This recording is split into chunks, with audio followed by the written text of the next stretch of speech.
The Sony FX3 is arguably the most successful cinema camera of the last 5 years. It has been used to shoot Hollywood blockbusters like The Creator, and has become the gold standard for high-end YouTubers and documentary filmmakers. But as we sit here in late 2025, the industry is shifting. Canon has dropped the C50, Nikon is making moves with RED technology, and the legendary FX3 is starting to show its age. The whispers from Sony's specialized manufacturing plants in Japan have now become a roar. The king of the compact cinema line is about to be replaced. This is the deep dive into the Sony FX3 Mark II. The camera that isn't just an upgrade, but a total redefinition of what a solo filmmaker can achieve. If you are a filmmaker, you know that the original FX3 was a miracle.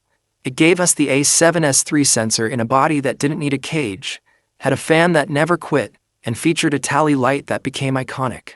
But the FX3 II is stepping into a world where 4K is no longer the ceiling. The biggest question everyone is asking: is Sony going 8K, or are they sticking to the low-light king philosophy of 12K downsampling?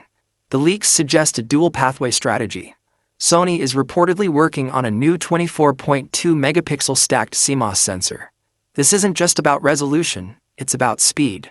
This sensor is rumored to have a readout speed so fast that rolling shutter becomes a ghost of the past, bringing us closer to a global shutter experience without the dynamic range trade-offs.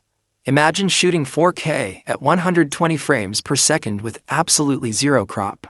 No more changing your focal length math just because you want slow motion. But the real mic drop feature? 6K open gate.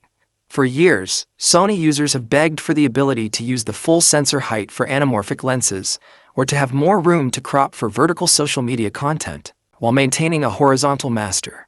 The FX3 II is rumored to finally unlock this, allowing you to shoot in a 3:2 or 4:3 aspect ratio internally.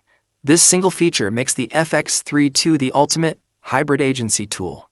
You shoot once, and you have a high-end cinematic 6K master for the big screen, and a native resolution vertical 9:16 for TikTok, all from the same file.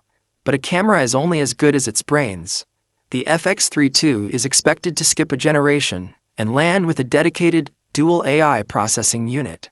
We saw a glimpse of this in the A7RV and the A9 III, but for the cinema line it's being tuned differently. We aren't just talking about human eye tracking, we are talking about human intent tracking. The camera's AI is being trained to recognize when a subject is about to walk behind a pillar, or when a focus pull should transition from the foreground to the background based on the movement of the actors. It's like having a professional focus puller living inside the body. For the solo operator shooting a wedding or a fast-paced documentary, this isn't just a luxury. It's the difference between a usable shot and a missed moment. Now let's talk about the body. The original FX3 was loved for its handle-first design. The Mark II is rumored to keep the same footprint, but with one massive game-changing addition: built-in electronic variable ND filters. This has been the dream since the FX3 launched.